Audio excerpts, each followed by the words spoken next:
Hello everyone, আশা করি সকলে অনেক ভালো আছেন। তো আমিও আল্লাহর রহমতে অনেকটাই ভালো আছি আপনাদের দোয়া এবং ভালোবাসায়।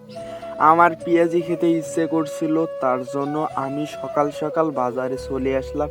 এসেই দেখি আমার সাইদুল চাচা, হ্যাঁ কিন্তু আমার চাচা লাগে সম্পর্কে, ওর দোকানে গেলাম। যাই দেখি যে সুন্দর সুন্দর করে পেঁয়াজগুলান ভাজতেছি গরম গরম। আমি কিন্তু দেখেই অবাক হয়ে গেছি। আমি বললাম যে এত সকালবেলা পেঁয়াজি পাবো কোথায়?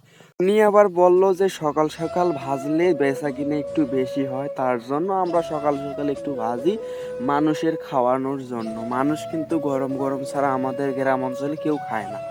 আবার এইদিকে কথা বলতে না বলতে ফুল্লা ভাজা শুরু হয়ে গেল। তেল সুন্দরভাবে ফুটাই নিছে আগে।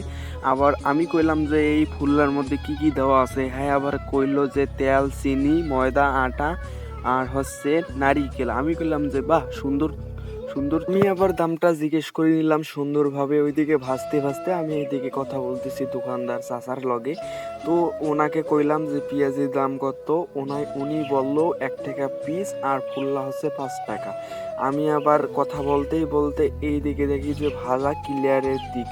ওরাও কিন্তু খাবে, তার জন্য ঠান্ডার দিন আবার আমাদের গ্রাম অঞ্চলে বেশিরভাগ ঠান্ডার দিনে পিঠাপাটি বেশি চলে। আর বাজারে তো বিক্রি হয় প্রচুর। সকাল সকাল খাওয়ার মজাটা আলাদা। এইটা হচ্ছে ফুল্লা, আবার গুলগুলি বলে, অনেক সুস্বাদু। আমি খাইতেছি, আমার কাছে এতটা যে ভালো লাগতেছে সেটা বলার মতো না। আপনারা খাইলে বুঝতে পারবেন। আর আমি নতুন ব্লগার, যদি কারো কাছে কোনো কিছু ভুল হয়ে থাকে, আমার ভিডিও বা ভয়েস ভুল হয়ে থাকলে অবশ্যই ক্ষমা দৃষ্টিতে দেখবেন।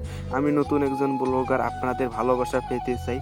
আর আমার পেজে যদি নতুন দর্শক হয়ে থাকেন অবশ্যই ফলো করে দেবেন। ধন্যবাদ। আল্লাহ আল্লাহ।